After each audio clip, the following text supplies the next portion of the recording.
Esta noche,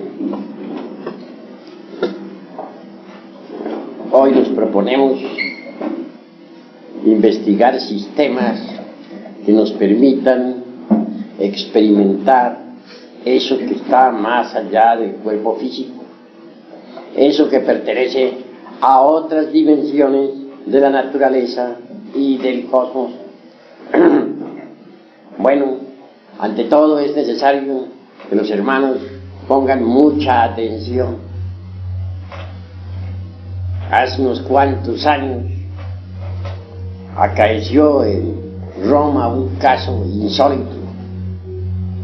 Una monja caía constantemente en trances mediunímicos o hipnóticos. Entonces asumía ciertas actitudes, podríamos decir, inmodestas, o tal vez dijéramos obscenas. Se confesó con el señor cura y le relató la cuestión. Lo que pasaba era que ella conservaba un retrato de un novio que había tenido. Le bastaba ver el retrato para caer en esos trances tan extraños, hipnotizada. Durante tales trances estaba pues en la actitud de una mujer que está en la cópula química, metafísica. El cura se interesó por el tal retrato y le dijo que se lo trajese. Ella naturalmente obedeció. Días después el señor cura tenía en sus manos aquella foto. No era una foto como las actuales, pues en aquella época la fotografía en sí misma no existía. Más bien era un retrato pintado a mano por algún retratista. Bien sabemos que en aquellas épocas que la fotografía no existía, los artistas solían pintar retratos de personas o hacer retratos de personas en forma realmente maravillosa.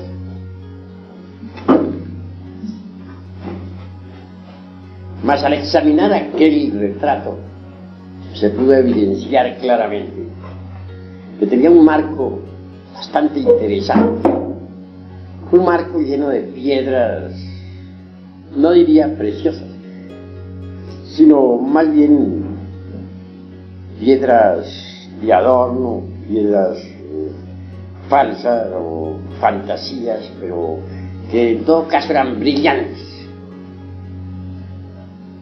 Le bastaba a ella ver tales piedras brillantísimas para caer de hecho en trance hipnótico y hasta mediunímico. El cura le experimentó con ella y el resultado siempre fue el mismo. Consultó a otra autoridad más eminente en estas cuestiones y se hicieron distintos experimentos con otros sujetos. Fue entonces cuando la hipnología tomó gran fuerza. Por doquiera surgieron sujetos impresionables, pasivos, que fueron sometidos al sueño hipnótico mediante piedras brillantes. Se hacía mirar fijamente a las piedras brillantes, se hacían pases sobre la cabeza, el cuerpo del paciente, y este estaba en sueño profundo. Se puso de moda entonces la curación por medio del hipnotismo. Todo esto acaecía en plena Edad Media. cuando ardían las hogueras de la Inquisición por todas partes.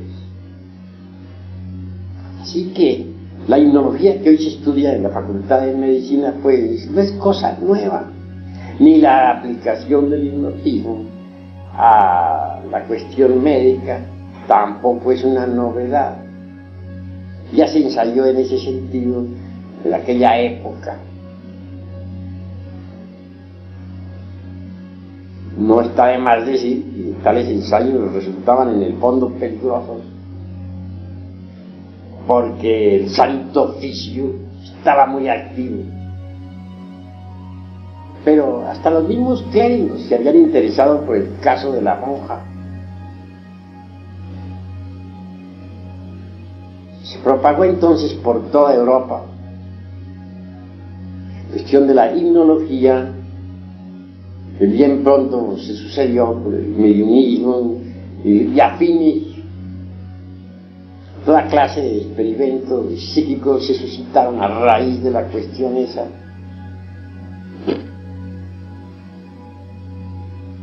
Fue entonces cuando surgieron las más variadas escuelas.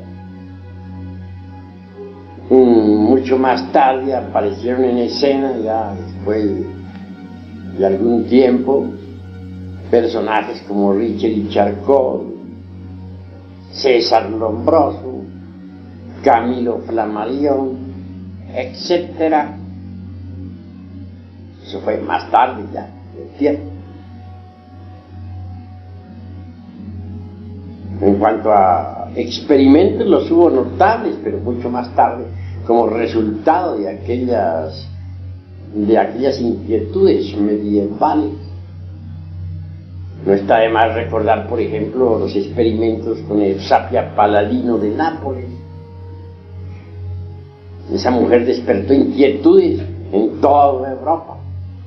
En presencia de ella, por ejemplo, una mesa se levantaba en el aire, violando la ley de gravedad. Claro, vinieron sabios a Nápoles, de toda Europa. Iban ellos con el propósito, decían, de desenmascarar el fraude. Gentes escépticas por naturaleza, y materialistas. Aquellos científicos empezaron por examinar el organismo físico de Eusapia Paladino. Se examinó la orina, la sangre, etcétera, etcétera.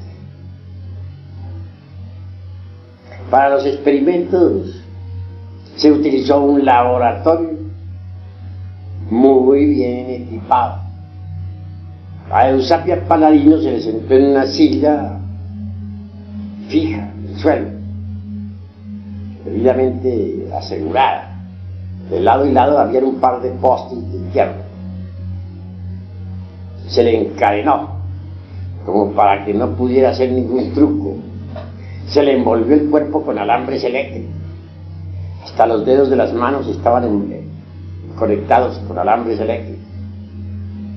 Cualquier movimientito, por insignificante que fuese, era suficiente como para que sonara un timbre. Así que ella estaba prácticamente controlada.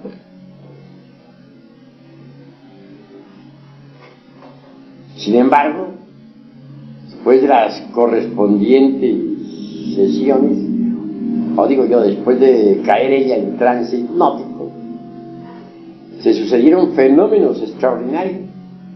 Ciertamente una mesa levitó en el aire,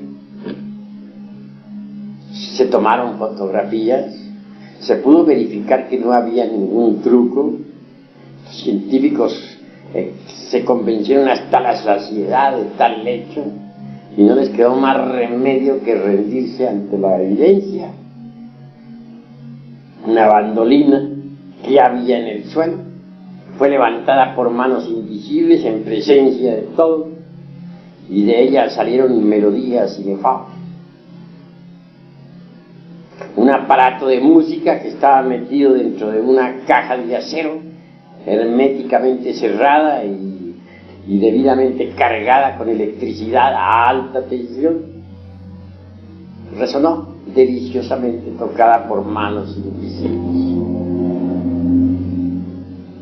La madre de Botassi, un gran científico que había muerto hacía muchos años, hizo su aparición en pleno laboratorio. La fotografiaron. Avanzó hasta donde estaba su hijo y le abrazó, llamándolo con el apodo calitativo de familia y diciéndole hijo mío, etc. Todo eso fue formidable y no cabía truco ahí. Se tomaron moldes en yeso, de manos, de rostro, etc. Básculas o balanzas debidamente controladas se movieron por sí mismos y marcaron determinados pesos específicos.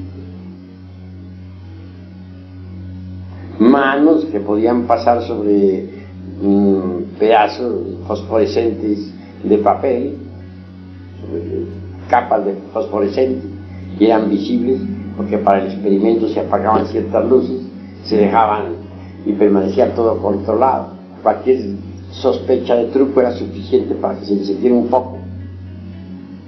No cabían trucos. Después de todo, los científicos esos regresaron a sus países de origen perfectamente convencidos. Su escepticismo quedó destrozado, reducido a polvareda cósmica. Fueron formidables tales experimentos. ¿Y qué diremos de los experimentos de William Kroc en California? En esa casa en una casa de Millville, acaecieron fenómenos insólitos. Comenzó a llover piedras sin motivo alguno dentro del interior de la casa. Lo curioso es que las piedras salían por una ventana y entraban por otra. Movimientos extraños que no se correspondían en modo alguno a las leyes de la física. Mesas que se levantaban en el aire, sillas que iban y venían flotando en la atmósfera. Cosas extraordinarias. Fue entonces cuando a William Kroc, aquel que descubriera la materia radiante, aquel que la presentara en sus famosos tubos de cristal, le tocara también experimentar. Él notó que todos esos fenómenos se sucedían en presencia de dos señoritas de la casa, las dos señoritas Fox.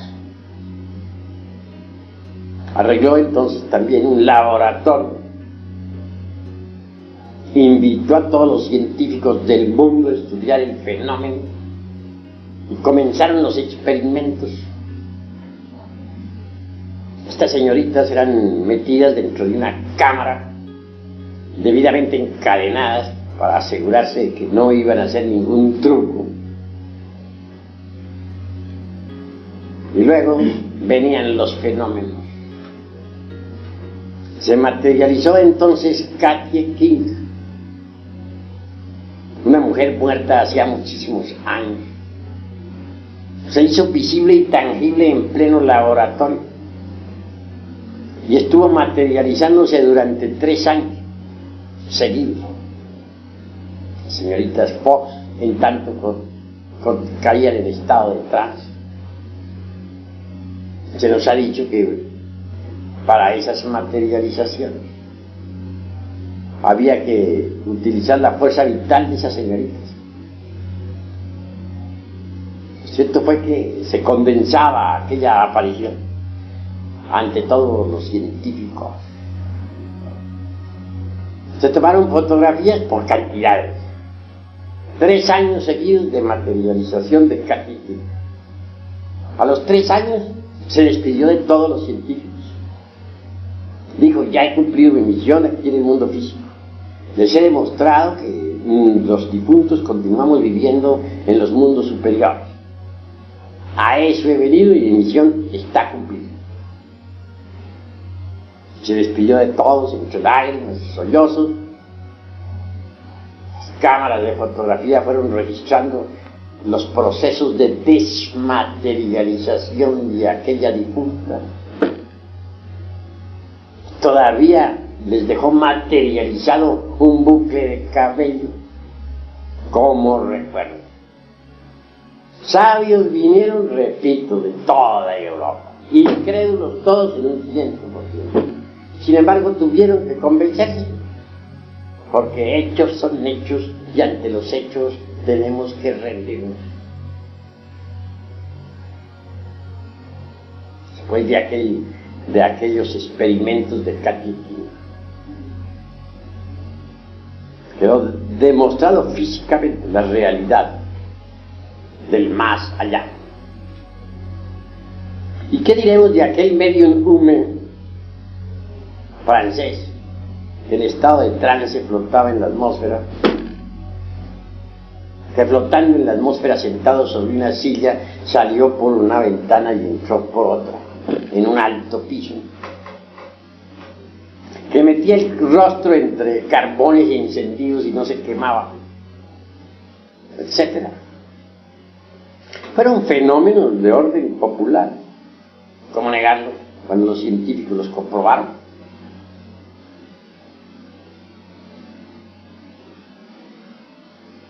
Sin embargo, es obvio que esas comprobaciones de tipo psíquico experimental tampoco llevaron a nadie a la iluminación. Nadie se transformó con eso. Lo único que se consiguió fue demostrar la realidad, pues, de las dimensiones superiores de la naturaleza y del cosmos. Pues nadie se transformó con eso. Toda esa serie de sucesos mediunímicos, todos esos experimentos de tipo psíquico, se hicieron populares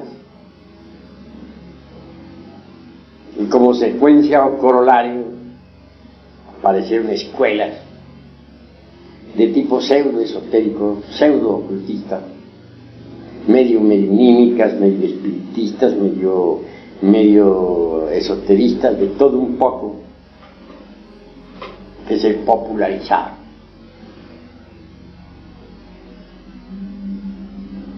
No voy a pronunciarme contra ninguna escuela, porque no ese es el objetivo de esta plática. Únicamente quiero decirles que tales escuelas de tipo semi-esotérico, semi-espiritista abundaron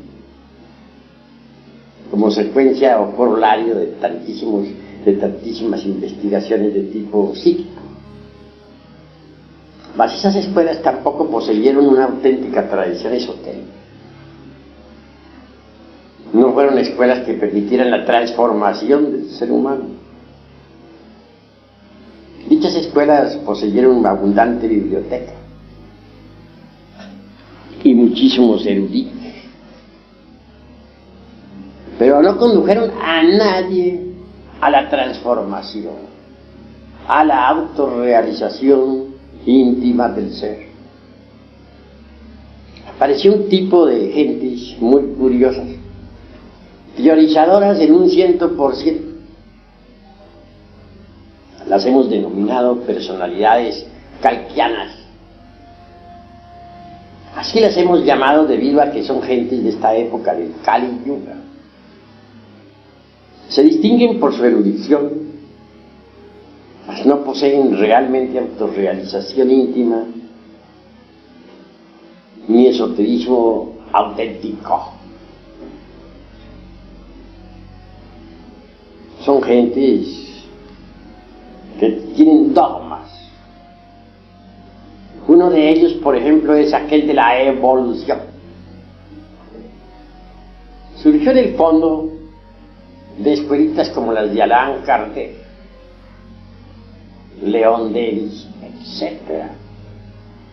Si leemos nosotros a fondo a Kardec en su libro que titula El libro de los espíritus, veremos allí el dogma de la evolución. Parece que también influyó muchísimo Darwin con su teoría de la evolución y transformación de las especies, que influyó en forma muy decidida sobre todas esas escuelas kantianas. Al fin y al cabo apareció una jerga muy curiosa de eruditos sin autorrealización, sin conocimiento ninguno de la sabiduría de la serpiente, sin capacidades para investigar fuera del cuerpo físico, en forma positiva y consciente, sin experiencia práctica sobre alquimia, sin experiencia directa sobre cábala verdadera, sin conocimiento real de la anatomía oculta del hombre, etcétera. Esa curiosa jerga pareció echar raíces por todas partes y se multiplicó en forma evidente por todo el mundo. Ahora tienen distintos nombres. No seré yo precisamente quien vaya a publicar los nombres de todas esas escritas, porque cada cual es libre de pensar como quiera, y en un modo alguno me propongo atacar a otras organizaciones. Así les diría a ustedes que se basan en fundamentos falsos. Cuando uno no conoce la sabiduría de la serpiente,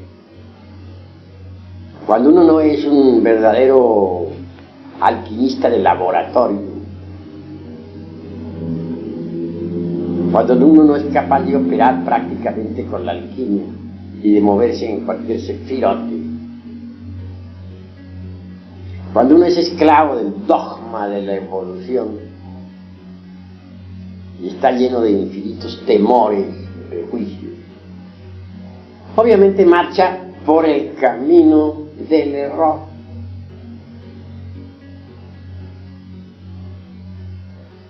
El dogma de la evolución, por ejemplo, es completamente falso. No tiene basamentos sólidos sobre los cuales poder sostenerse.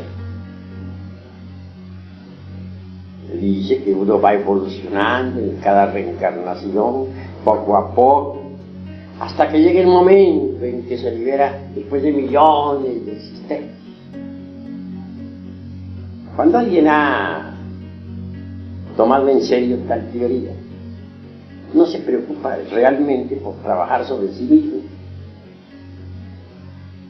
porque se dice a sí mismo: pues algún día llegaré, si no llego ahora llegaré dentro de 1 millón de vidas.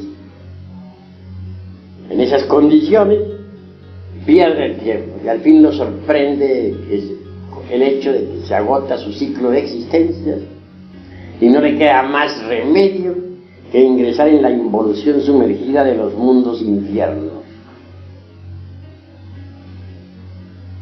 Ha perdido su tiempo. Tales escuelas, entre otras, le infundieron a las gentes temor sobre el Kundalini. Eso es peligroso, eso sí se desvía el Kundalini por otro lado, se despiertan las más terribles pasiones, que se vuelve loco.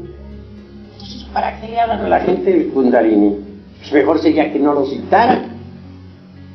A luego de decir que es peligroso, pues mejor no le digan nada. Primero le hablan bellezas sobre la Kundalini, que abre todos los chakras, que desarrolla todos los poderes, que lo conduce a uno a la iluminación, etc. Y después le salen con que es peligroso, que mejor no se metan. Mejor en esas condiciones se va al fracaso. Primero le dicen una cosa y luego le dicen otra, le dicen que no despierte el Kundalini porque es peligroso. Entonces, ¿para qué se lo mencionan si es peligroso?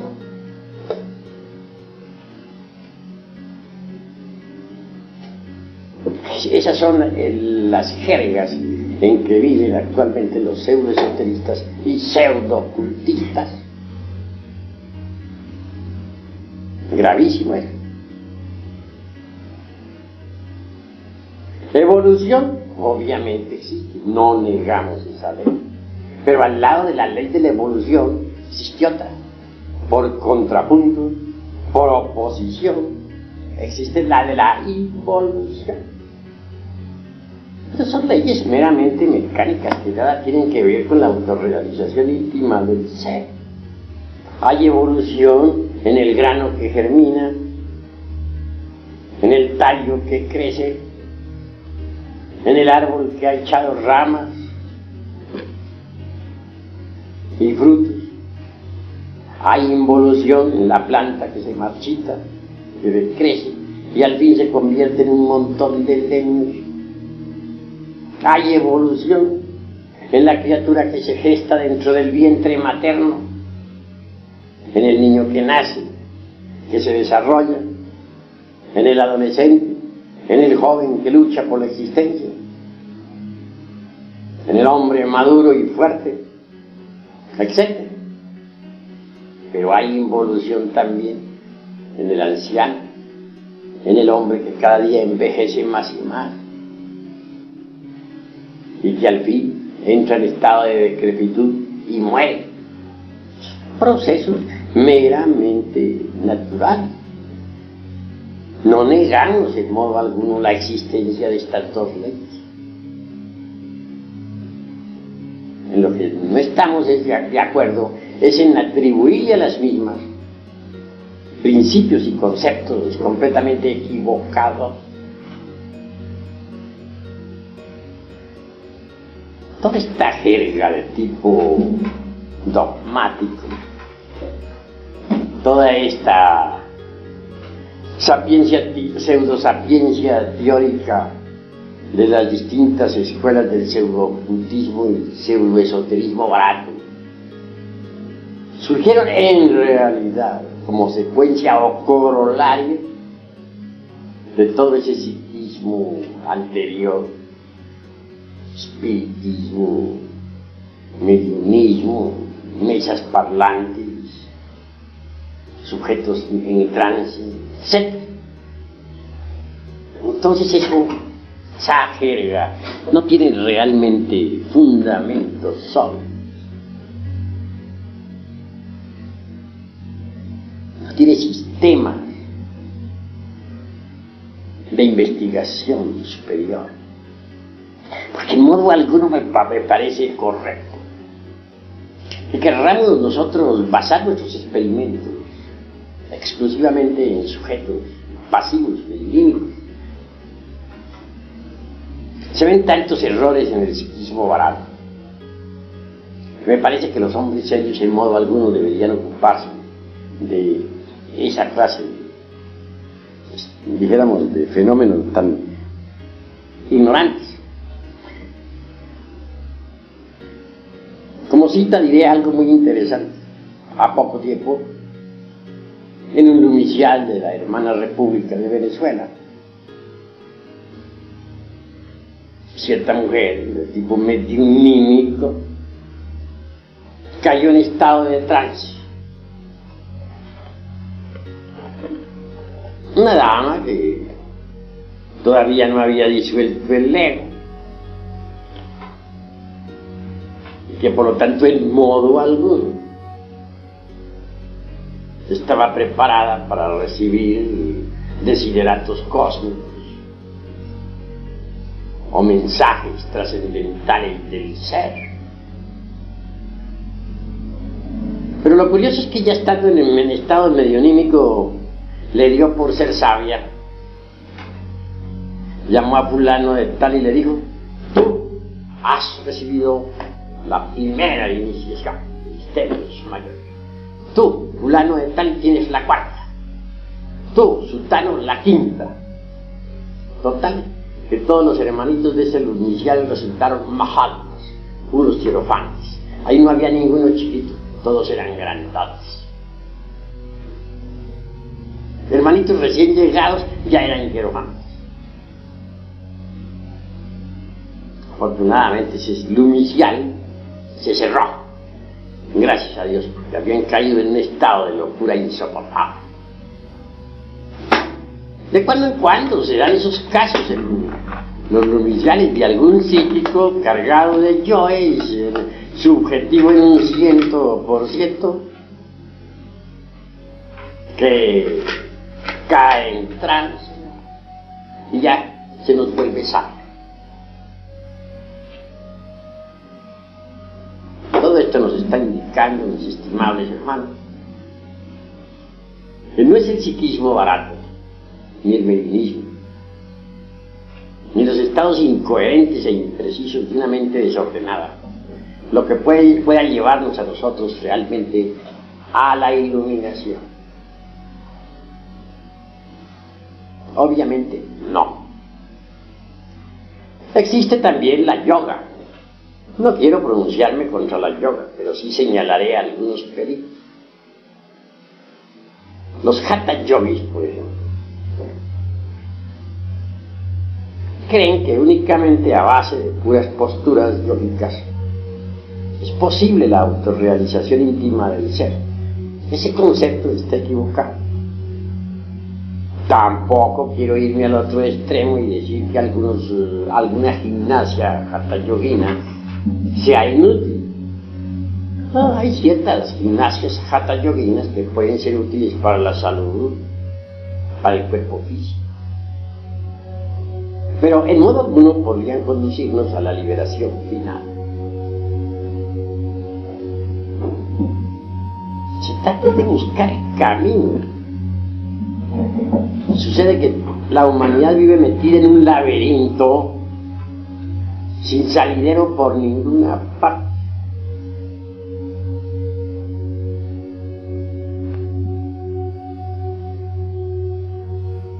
Pero conclusión que ahora vayamos hacia los Himalayas. En el Tíbet hay multitud de anacoretas que se encierran en cavernas de por vida. Sus gurújis les han enseñado diversas técnicas de la meditación. Algunos se han convertido en atletas, otros creen ya estar liberados, etc.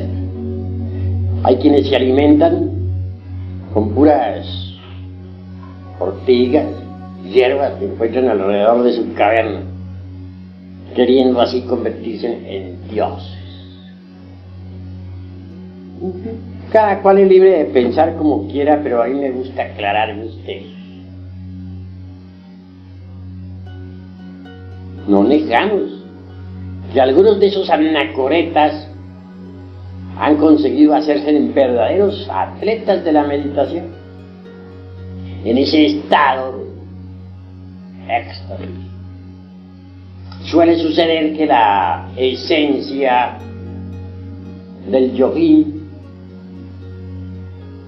se desembotelle, se escape del ego, y en ausencia del ego la esencia puede sumergirse entre el vacío iluminado.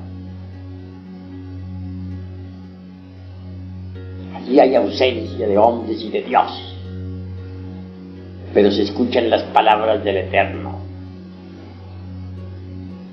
Sumergidos tales santos en meditación profunda, experimentan eso que no es del tiempo. Eso es la verdad. Pero más pasado el éxtasis, el chamadhi, retornan otra vez como el genio de Aladino a la botella. Se meten entre el ego para continuar sus penitencias.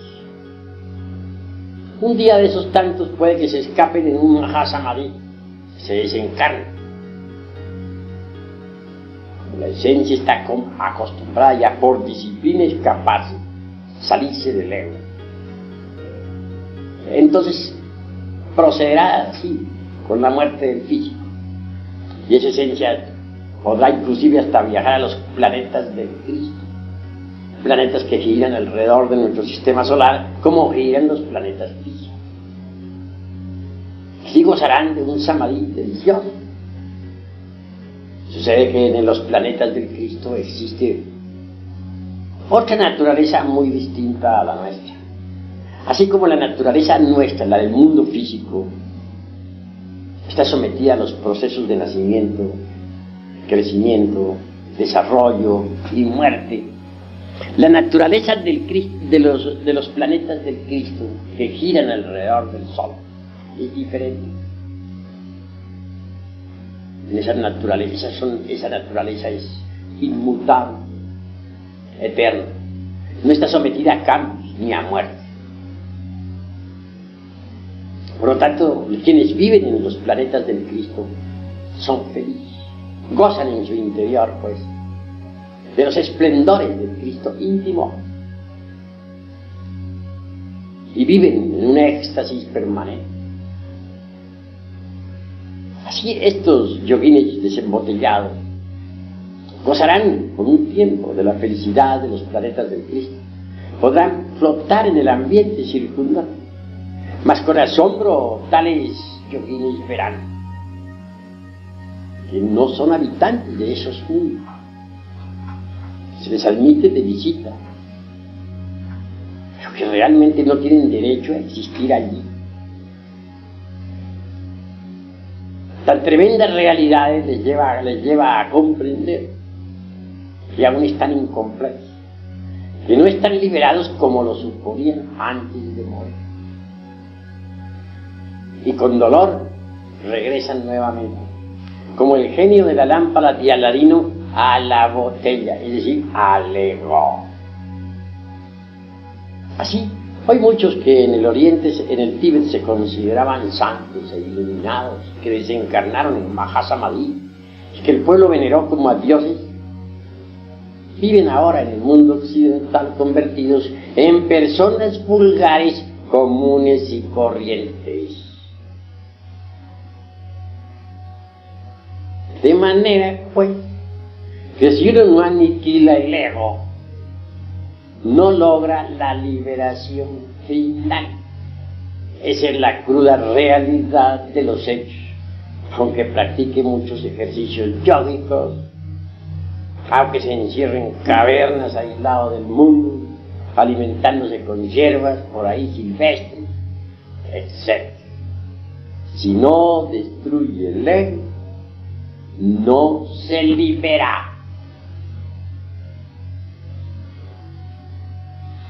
Bien,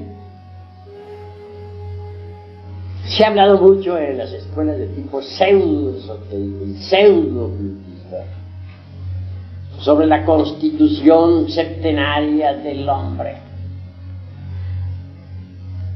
Todas esas escuelas escuelas kantianas que diríamos, tienen abundante biblioteca. Hay obras donde se menciona claramente los 7 cuerpos del hombre y donde se afirma en forma enfática que toda criatura humana tiene ya los 7 cuerpos. De acuerdo con eso, todos ya son maestros. ¿Pero a qué se deben esos errores?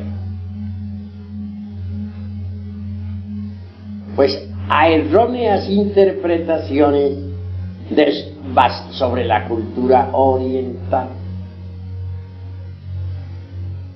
Si hubieran interpretado mejor las cosas, no habrían metido la pata como la han metido.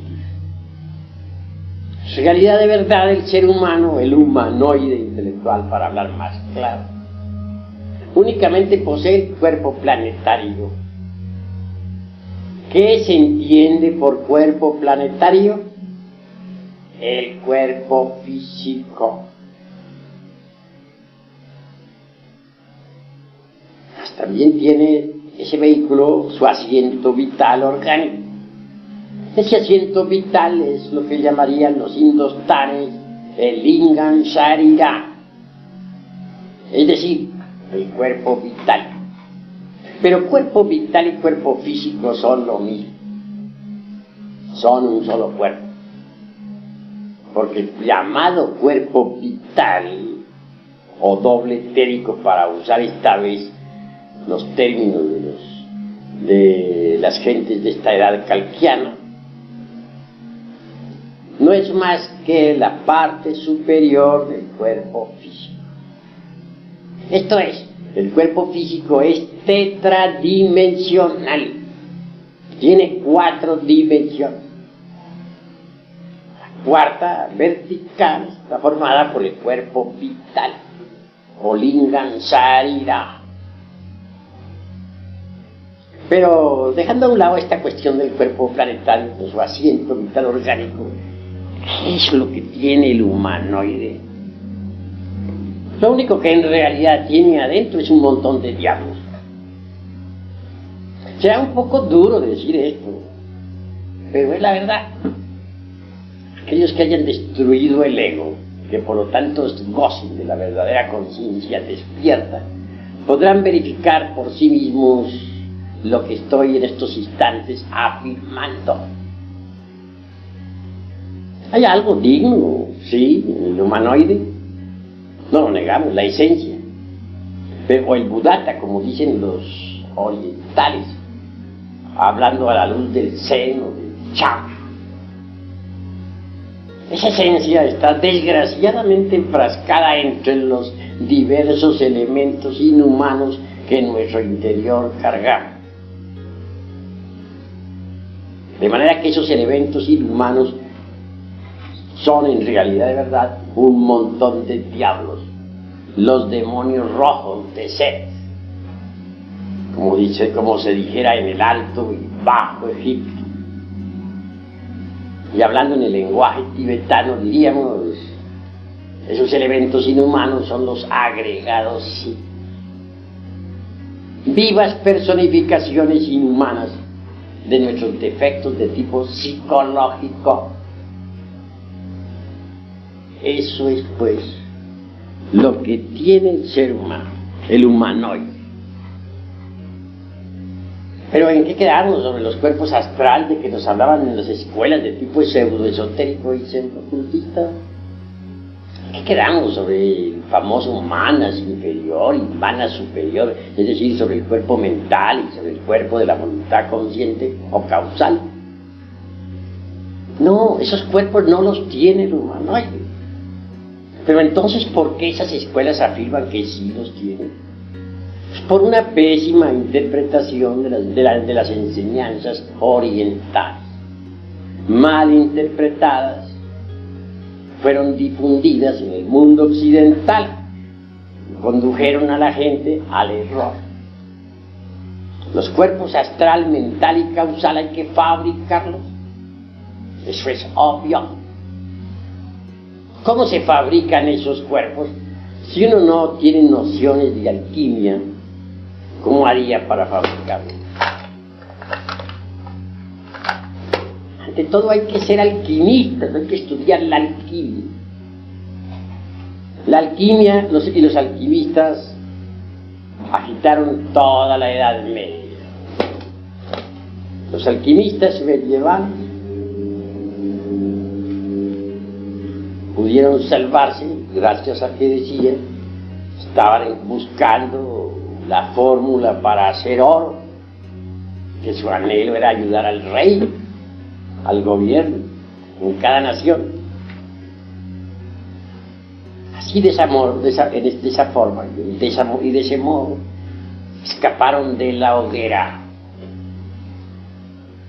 Se les llamaba también los sopladores. En casa de los alquimistas nunca faltaba todo un laboratorio. Ahí se veían unos enormes fuegos de esos antiguos para estar soplando el fuego. Se veían crisoles, se veían enormes ollas, chimeneas, etcétera, etcétera, etcétera, todos los utensilios propios del laboratorio. Cuando alguien visitaba la casa, sabía que se encontraba en presencia de un alquimista. Algunos hasta podían fabricar jabones también como para disimular la cosa, pero por lo común todos esos artefactos y utensilios del laboratorio no eran más que el símbolo viviente del cuerpo de doctrina. Se había tomado la alquimia de Egipto, la trajeron a Europa los árabes y la aceptaron muchísimos monjes medievales, eminentes maestros. Sí. Ahí tenemos, como para citar algunos personajes, al abate Tritemo, un monje benedictino, alquimista. Fue el maestro nada menos que de Paracelso, otro gran médico y alquimista. Logró la transmutación del plomo en oro y que también consiguió la piedra filosofal y el elixir de larga vida. Paracelso aún vive todavía. Personalmente yo le conozco. Quienes crean que Paracelso murió están muy equivocados. Y en cuanto al doctor Juan Fabio, médico encantador y mago, que viajara en su caballo desde Praga hasta Varsovia, que asombrara a todo el mundo en aquella época, transmutó el plomo en oro y aún existe. El único que sí no logró mayores triunfos de entre los 3 discípulos del abate Tritemo fue Cornelio Agripa. Este hombre cometió el error de ponerse a teorizar de los sabios, con el que puede fabricar los cuerpos existenciales superiores del ser, indubitablemente transformando el exiohari, es decir, el esperma sagrado. Se elabora el mercurio de los sabios. Indubitablemente, tal materia venerable tiene que pasar por algunos procesos de purificación antes de ser útil. Esa materia venerable, esa agua misteriosa, pasará por las operaciones aritméticas de suma, resta, multiplicación, división de principios antes de ser útil. Es obvio que en principio tal materia venerable, resultado, como ya dije, de las transmutaciones del esperma, es negra. Así se logra refinar el sacramento de la Iglesia de Roma. Roma a la inversa se lee amor. Entonces se vuelven esas aguas blancas. Y si se continúa con el proceso de refinamiento sexual, al fin las aguas blancas se tornan amarillas. Al llegar a estas alturas, el azufre es liberado de sus prisiones o centros magnéticos ubicados en los infiernos atómicos del hombre. El azufre es el fuego y es liberado. Este se mezcla entonces con el mercurio y así obtenemos el mercurio azufrado, que asciende por el canal medular espinal hasta el cerebro. El excedente de tal mercurio, después de saturar las células orgánicas, viene a cristalizar dentro de nuestro cuerpo en la forma extraordinaria y maravillosa del vehículo astral o sideral. Quien posee un cuerpo astral sabe que lo tiene, porque puede andar con él, puede flotar en el espacio con él, puede transportarse a otros mundos con él mismo, etc. Es una especie de doble organismo extraordinario, formidable, maravilloso. Una vez que uno se encuentra en posesión de un cuerpo astral, puede darse el lujo de crear para su uso particular un cuerpo mental. Este viene a ser el resultado también de las condensaciones del mercurio. Cuando el mercurio condensa en la forma del cuerpo de la mente, nos transforma. Alguien que posee un cuerpo mental puede absorberse la sabiduría de la naturaleza. Tiene acceso a todos los templos de Hermes Trismegisto, el 3 veces grande Dios y de todo. Cuando uno ya ha logrado tal éxito, está preparado para fabricar el cuerpo de la voluntad consciente. Este también viene a cristalizar con las condensaciones del mercurio de los sabios. Así que alguien que tenga los cuerpos físico, astral, mental y causal, de hecho, puede recibir los principios étnicos, búdicos o anímicos que lo convierten en hombre real. Esto quiere decir que antes de ese instante no se es hombre. Antes de ese momento uno no es más que un animal intelectual. Un profesor de medicina en el Distrito Federal decía que estos seres humanos, que así se llaman, no son más que mamíferos racionales.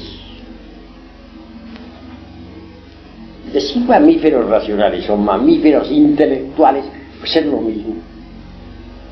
Hagamos pues una plena diferenciación entre lo que son los mamíferos intelectuales y lo que es el hombre. Solo quien posea esos vehículos es hombre. Ahora bien, una cosa es ser hombre real y otra cosa es tener capacidades para ser un investigador competente de la vida en los mundos superiores.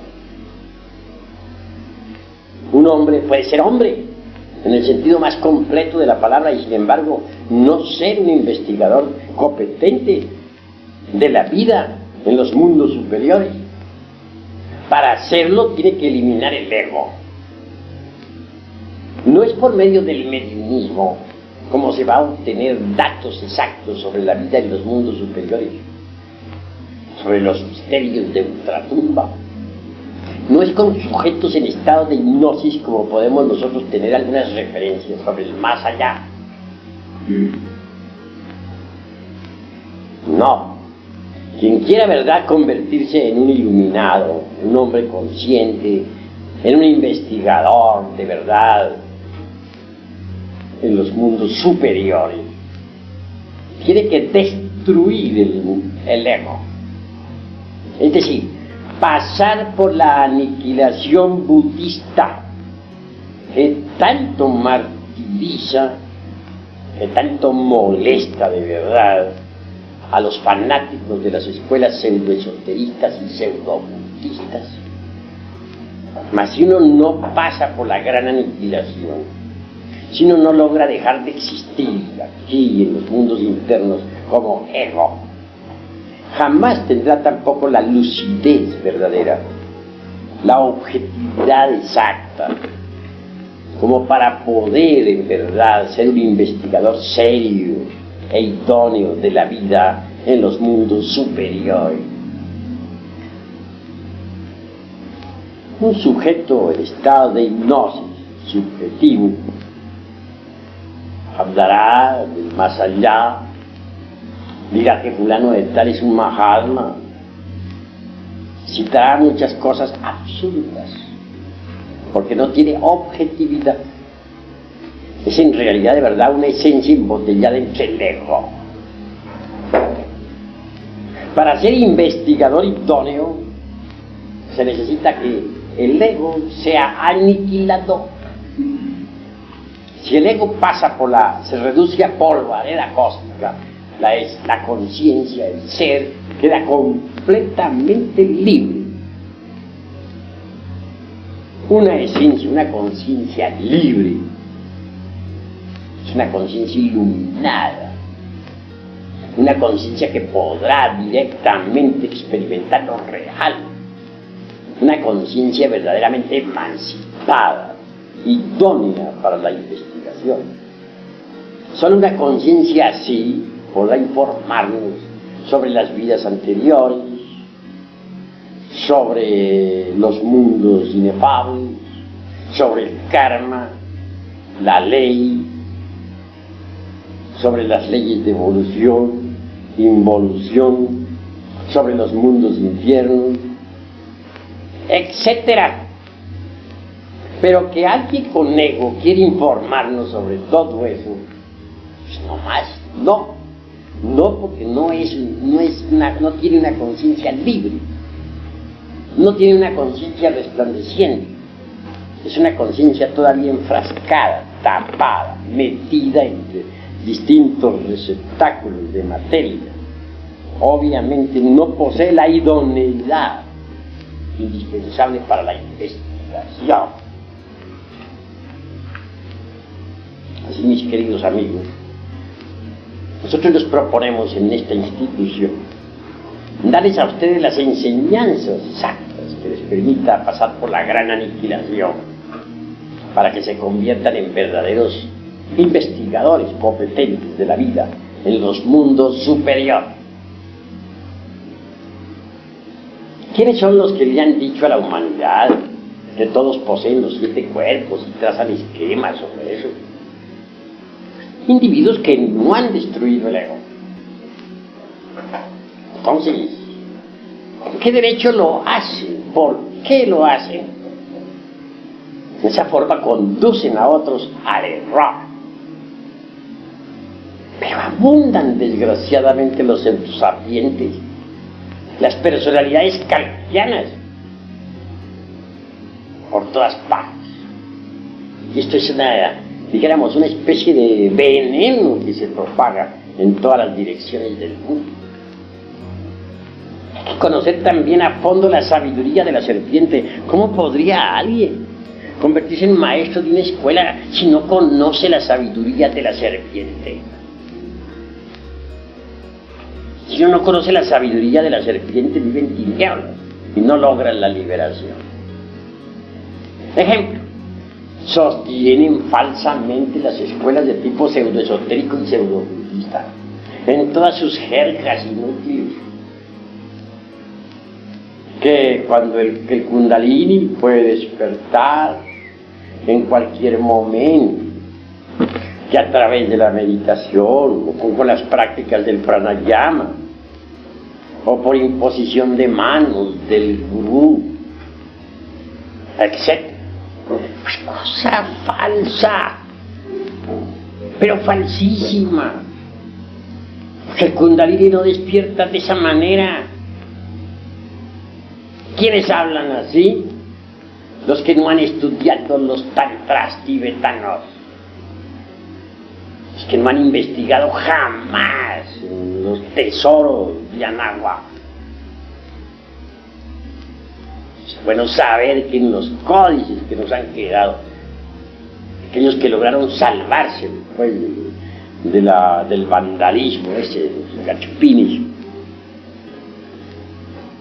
entre líneas está escondida la sabiduría de la serpiente.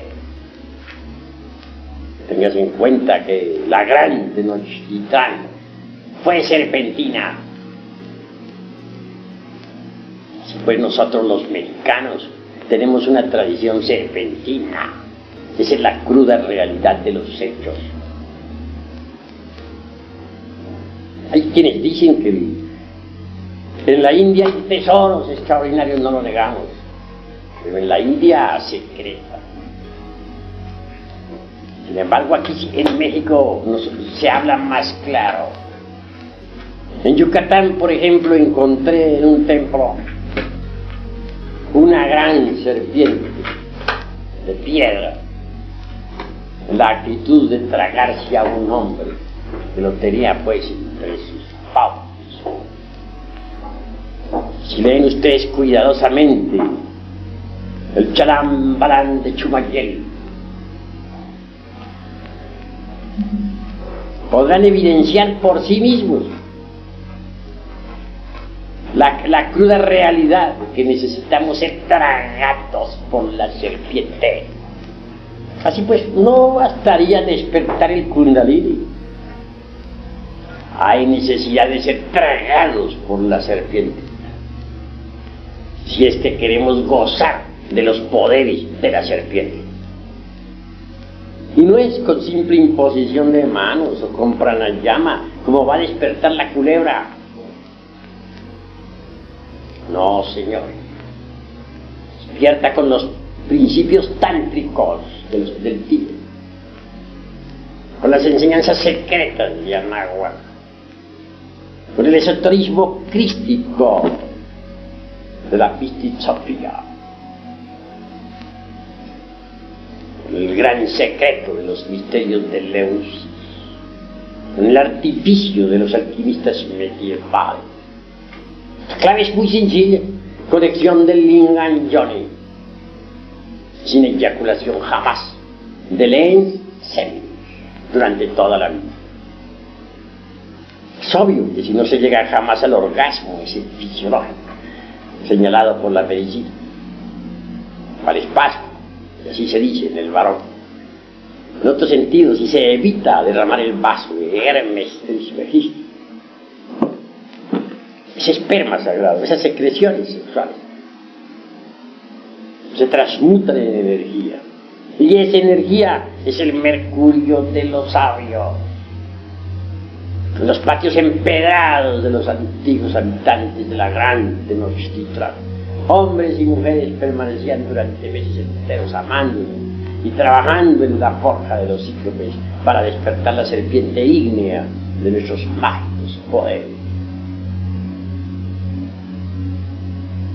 Pero, repito, no bastaría levantar la serpiente ígnea por el canal medular espinal, como piensan muchos yoguines. Quien quiera gozar de los poderes de la culebra, de la serpiente, tendrá que ser tragado por la serpiente. Pero la serpiente no come inmundicia, no traga nada inmundo. Cuando la serpiente se traga a un hombre, es porque éste ya ha eliminado hasta la última partícula del ego.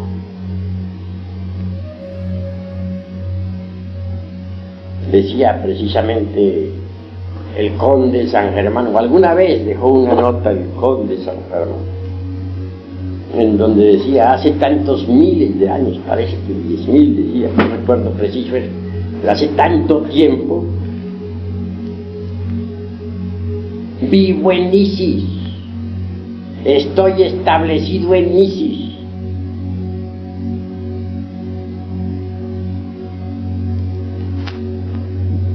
Vino por el fin.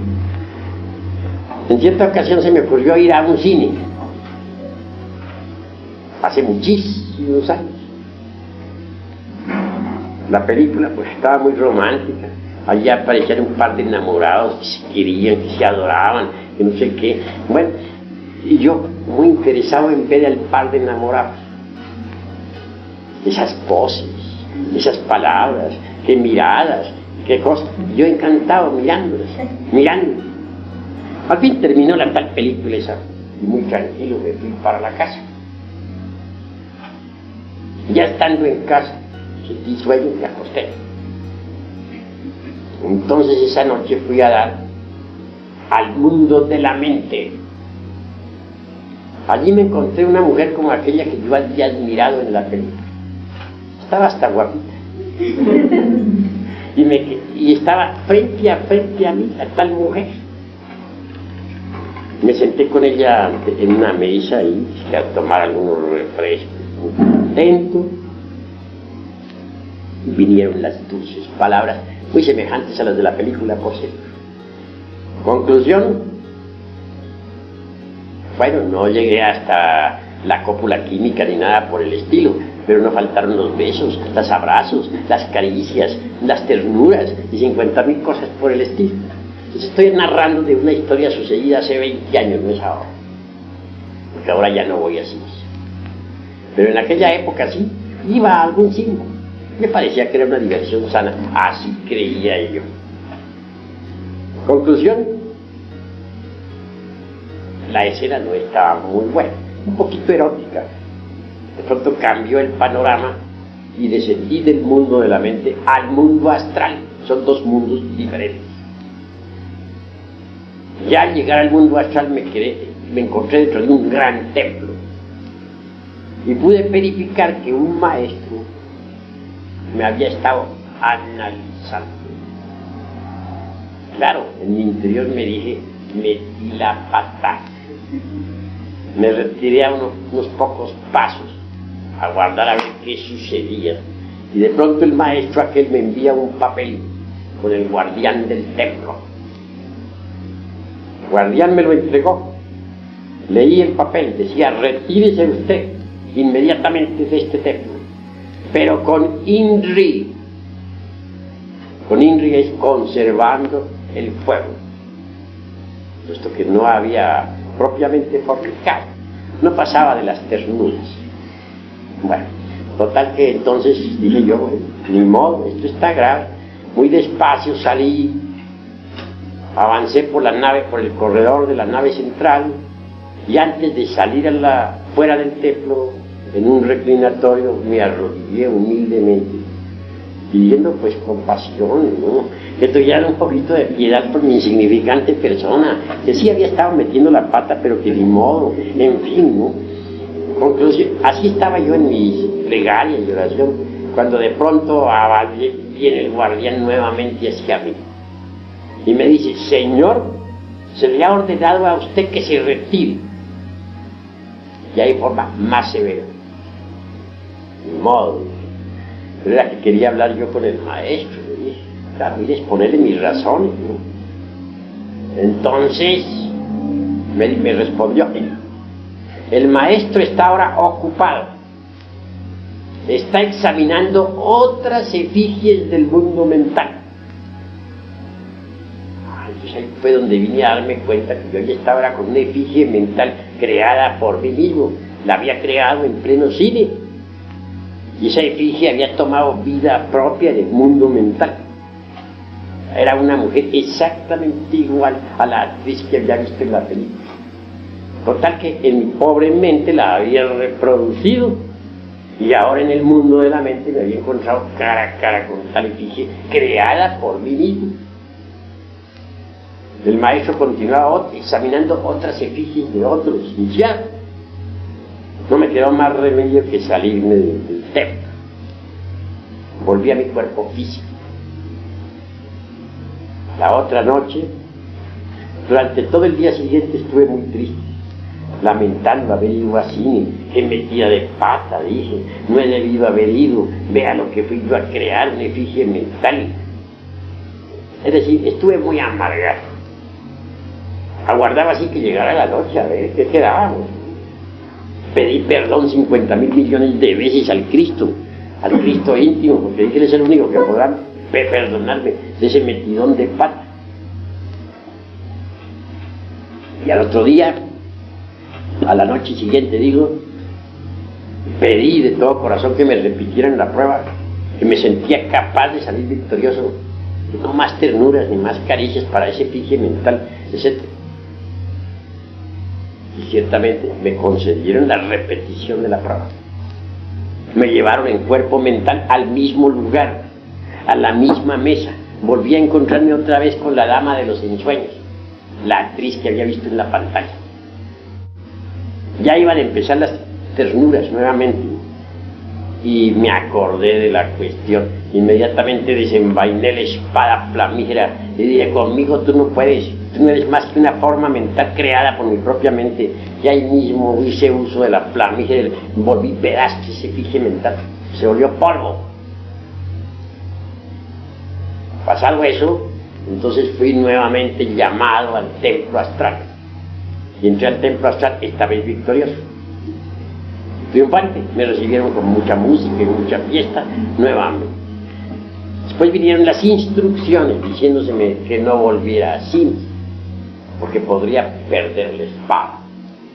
Me llevaron en astral a mostrarme lo que son los cines, y que estaban llenos de efigies mentales, las efigies que dejaban los espectadores. Todo lo que uno está viendo ahí en pantalla, sobre todo cuando es morboso, Todo eso se reproduce en la mente de las gentes, las mismas figuras, las mismas formas. Y los que salen dejan multitud de formas mentales en esos antros de la magia negra.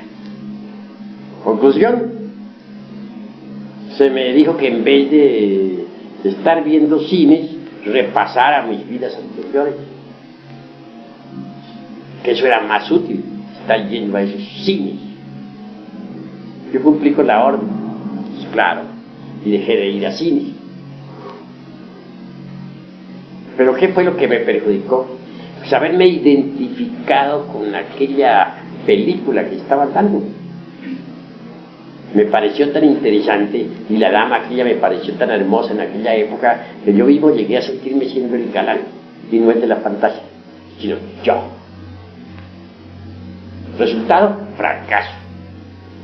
Eso sucedió hace 20 años, pero no, o unos 22 años, pero no se me ha olvidado. Uno nunca debe identificarse con nada de lo que vea en la vida, de las circunstancias, con los eventos desagradables, nada. Todo pasa, todo pasa. Debe aprovechar sí, todas las circunstancias para estudiarse, para observarse a sí mismo. En vez de estar identificado con una circunstancia desagradable, estar uno estudiándose a sí mismo.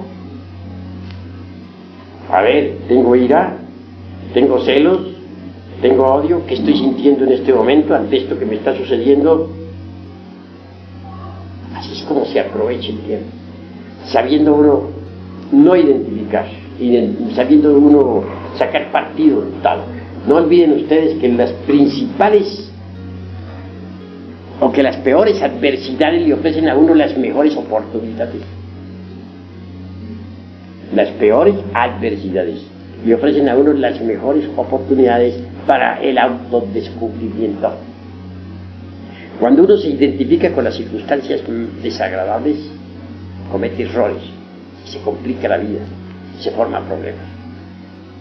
Todas las gentes están llenas de problemas porque se identifican con lo que les sucede, con lo que les está pasando, con lo que están viviendo. Por eso es que están llenos todos de problemas. Pero si uno no se identifica con nada de lo que le esté sucediendo, si dice todo pasa, esta es una escena que pasa y no se identifica con ella, pues tampoco se complica la vida. Pero a la gente le encanta complicarse la vida. Si alguien le hiere con una palabra dura, reacciona con violencia. A todos les gusta complicarse la existencia. Y mientras más se reaccione con violencia, pues peor. Más dura se pone la cuestión. Más trabajoso se vuelve todo. Aprovechemos las circunstancias desagradables de la vida para el autodescubrimiento. Así sabremos qué clase de defectos psicológicos poseemos. Tengamos la vida como un gimnasio psicológico. Si así procederemos, entonces podremos autodescubrir. Hasta aquí mis palabras de esta noche. Si algún hermano tiene algo que preguntar, puede hacerlo con la más entera libertad.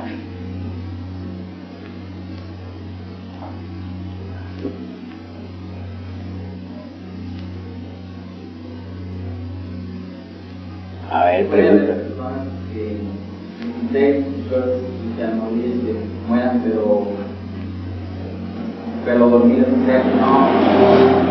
no mueran conscientemente. Bueno, si uno desintegra todos esos agregados psíquicos que personifican a sus errores, despierta la conciencia y a la hora de la desencarnación lo hace con plena conciencia, puesto que la despertó en vida. Las gentes después de la muerte andan en los mundos suprasensibles con la conciencia dormida, porque en vida nunca se preocuparon por despertar conciencia. ¿Alguna otra pregunta? Sí. Por ejemplo, ¿qué efecto tiene el que uno diga, si no se identifica uno con una escena, qué efecto tiene el después de decir, debía haber hecho esto, debía haber hecho esto otro, al actuar? Pues al decir debiera haber hecho esto, debiera haber dicho lo otro, indica que sí se identificó con la escena.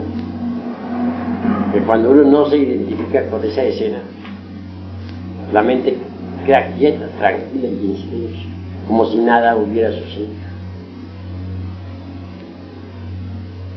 Eso es todo. ¿Alguna otra pregunta? ¿Sí? Cuando uno no se siente a gusto ni identificado con esa escena, y por lo contrario se siente identificado,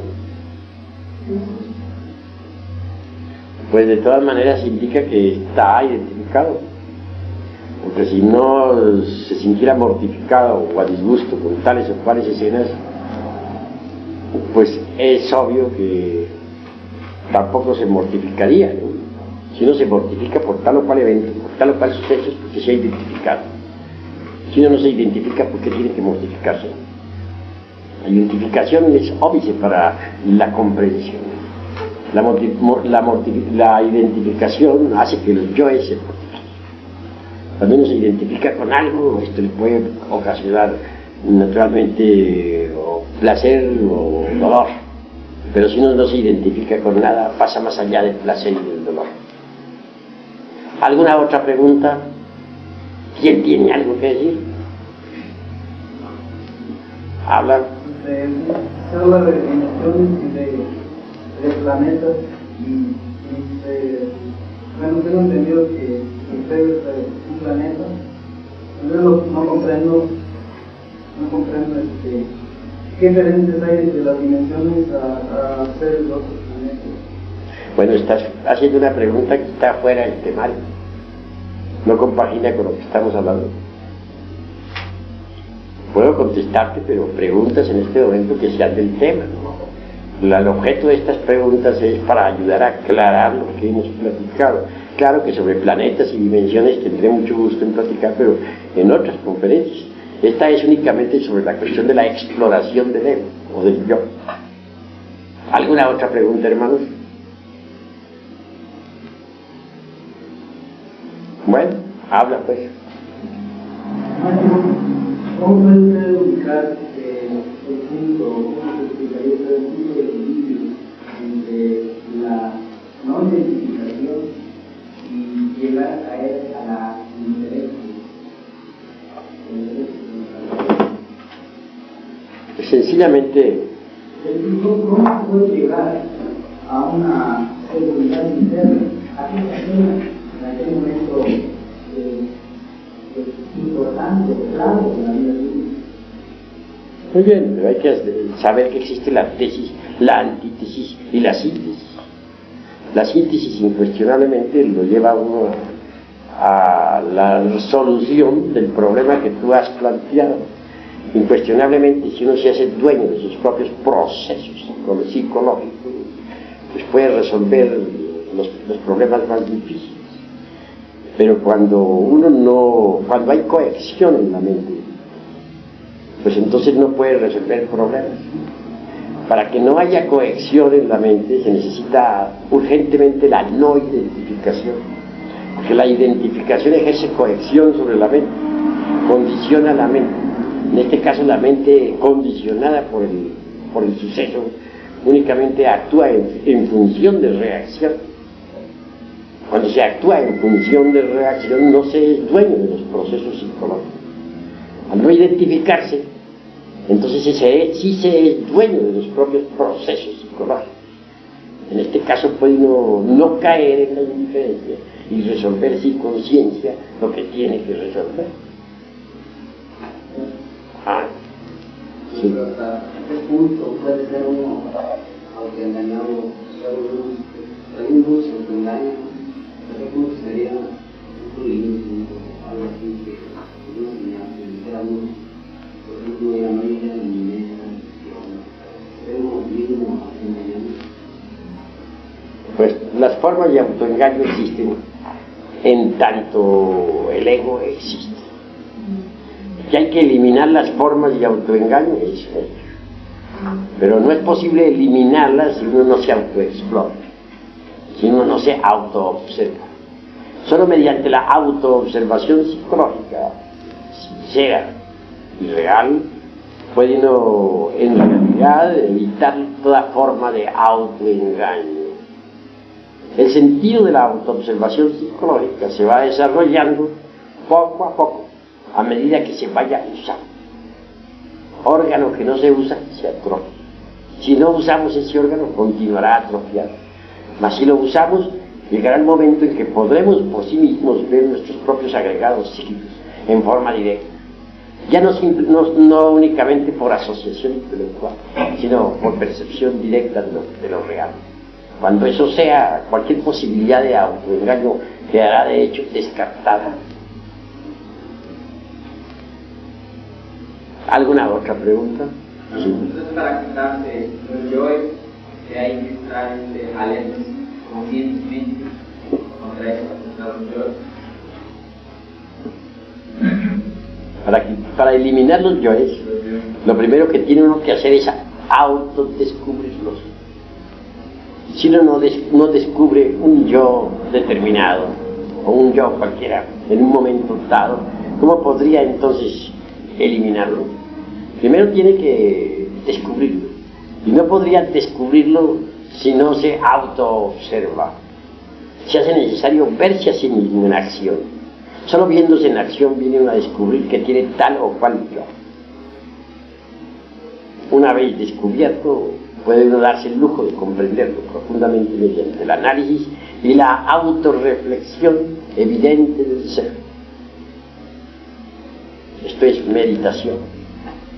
Ya comprendido integralmente cualquier error, necesitamos eliminarlo, porque la comprensión por sí misma no es suficiente. Es un cuchillo, sí, que separa a tal o cual yo, o separa de nosotros mismos, de nuestra psique. Es el cuchillo de la conciencia que separa a un agregado, pero ese agregado continúa convertido en demonio tentador, buscando la forma de acomodarse nuevamente en cualquiera de los 5 cilindros de la máquina orgánica. Se necesita desintegrarlo.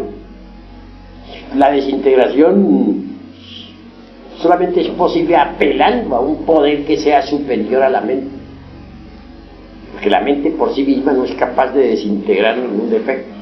Podrá esconderlo de sí misma y de los demás, podrá pasarlo de un departamento a otro del entendimiento, podrá rotularlo con cualquier nombre, podrá justificarlo o condenarlo, mas jamás alterarlo fundamentalmente. Se necesita de un poder que sea superior a la mente. Ese poder existe en todos los seres humanos. Es el Kundalini, o la Kundalini.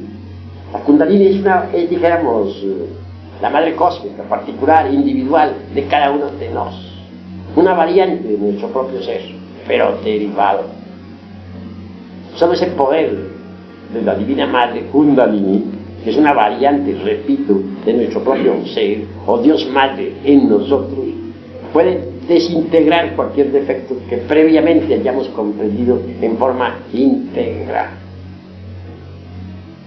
De ahí pues el camino, o la técnica o la didáctica que conduce a la desintegración de los elementos indeseables que cargamos en nuestro interior.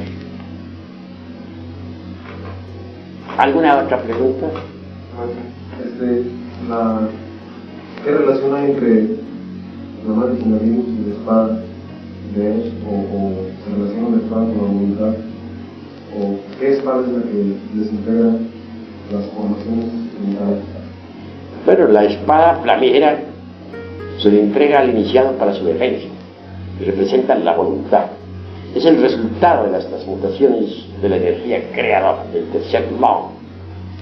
Pero el fuego solar, eso que los orientales denominan Kundalini, incuestionablemente asciende por el canal medular espinal de la zeta gnóstico.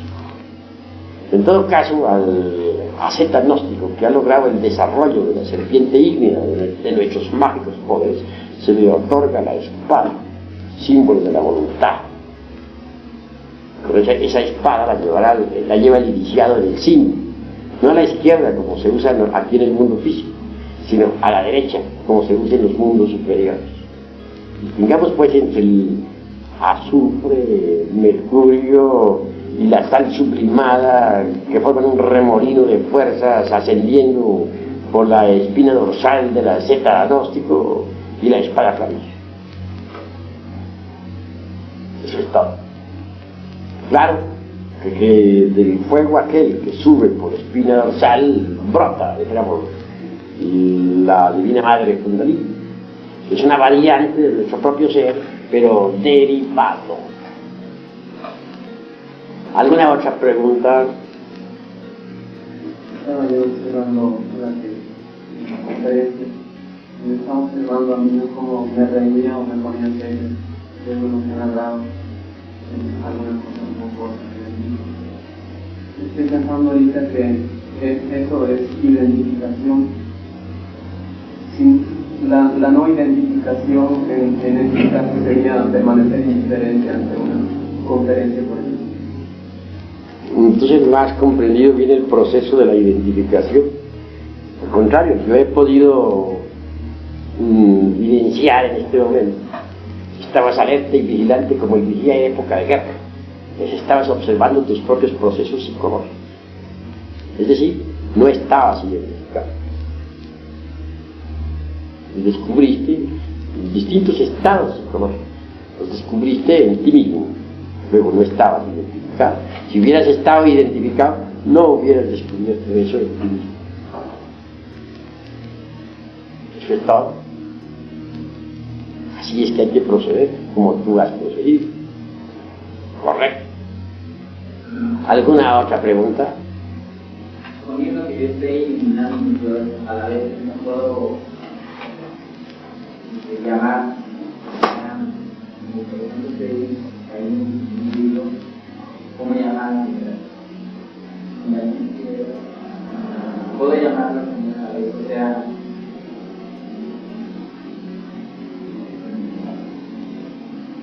bueno, se puede invocar a la Divina Madre Kundalini, se puede llamar cuando uno ya está dispuesto a eliminar, pero antes de eliminar hay que comprender aquello que va a eliminar.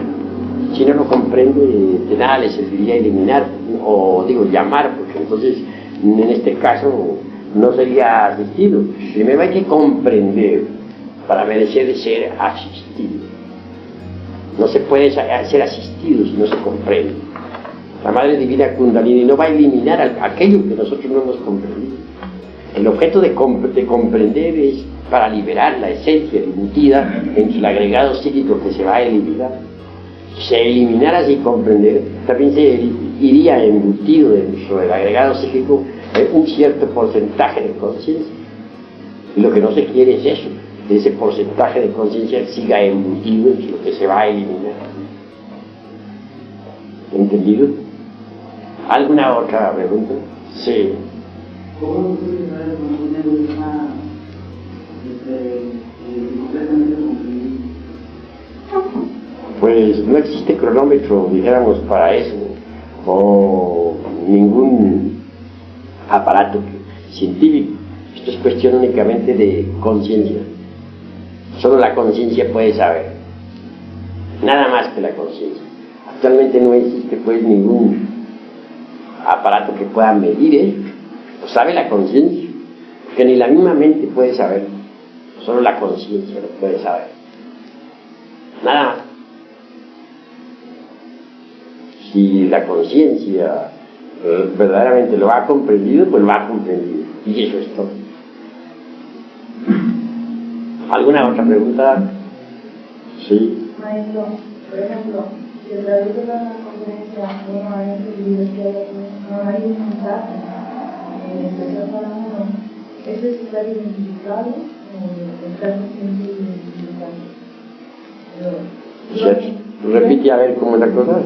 Yo, por ejemplo, yo entendí en esta conferencia algo del mensaje para uno que otro y quería también mis compañeros, ¿verdad? Sobre la paciencia. Entonces creo que hay un mensaje que Dios para nosotros. Para mí, la pregunta, ¿eso es identificarse o estar? Eso es comprensión. Cuando uno comprende que hay un mensaje para uno, pues debe recibir el mensaje. Y eso es todo. En este caso hay comprensión. Bueno, creo que por ahora hemos terminado esta plática. Y quedan invitados ustedes para mañana a la misma hora. mañana a las 6:30 esperamos a la segunda cámara y a nosotros a las 7:30.